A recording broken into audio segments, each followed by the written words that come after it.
100 ग्राम यानी आधा कप मक्खन। आप सॉल्टेड या अनसॉल्टेड मक्खन इस्तेमाल कर सकते हैं और मैंने इसे 2 से 3 घंटे पहले ही बाहर निकाल के रख दिया था, तो ये सॉफ़्ट हो चुका है।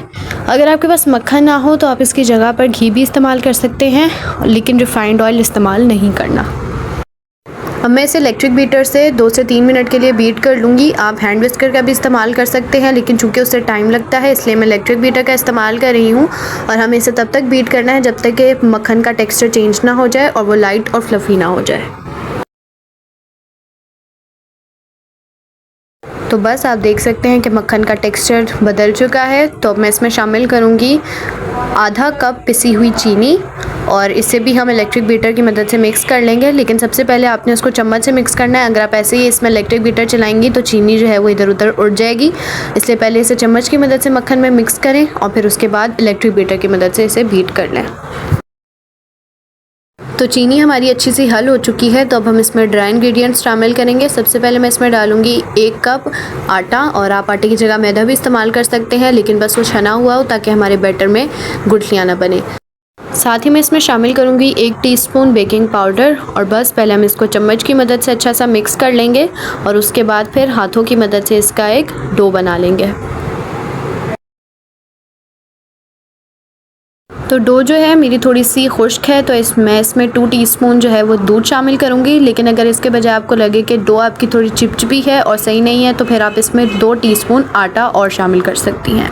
तो बस इसको मिक्स कर लें और इसका एक फ़ाइन सा डो बना लें।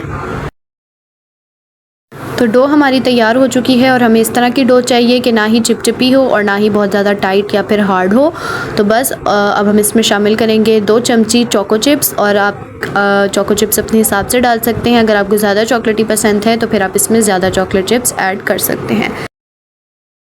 तो बस इसे मिक्स कर लें और हमारी कुकी की डो रेडी हो चुकी है। तो इसे थोड़ी देर साइड पर रखेंगे और हम अपना मोल्ड तैयार करेंगे। तो अब जो भी आपकी बेकिंग ट्रे है जिसमें आपने कुकीज़ को बेक करना है, उसे सबसे पहले अच्छे से ऑयल से ग्रीस कर लें और उसके बाद या तो इस पर बटर पेपर लगा लें या फिर इस तरह से आटा डस्ट कर लें।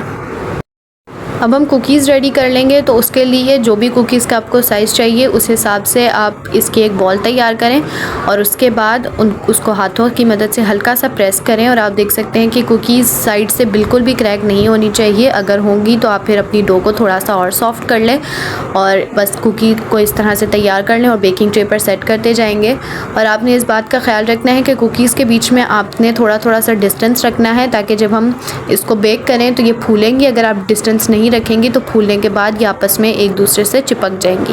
तो बस इसी तरह से हम सारी कुकीज़ तैयार कर लेंगे।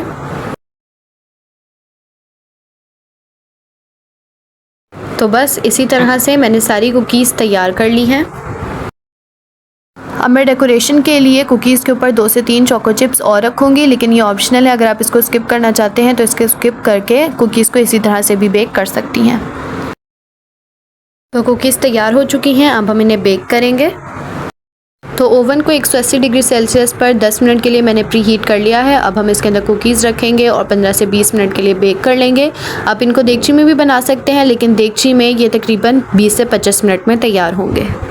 तो मैंने इन्हें 15 मिनट तक बेक किया और आप देख सकते हैं कि ये फूल चुके हैं और इनका कलर भी चेंज हो चुका है। तो बस ये तैयार हो चुके हैं। अब हम इन्हें ऐसे ही छोड़ देंगे जब तक ये ठंडे नहीं हो जाते। अगर आप इन्हें अभी ही डीमोल्ड करेंगी तो ये टूट सकते हैं।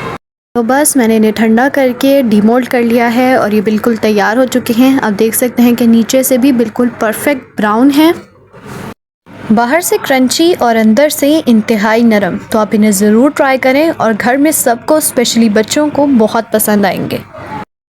जाते जाते वीडियो को लाइक करना और चैनल को सब्सक्राइब करना बिल्कुल ना भूलें।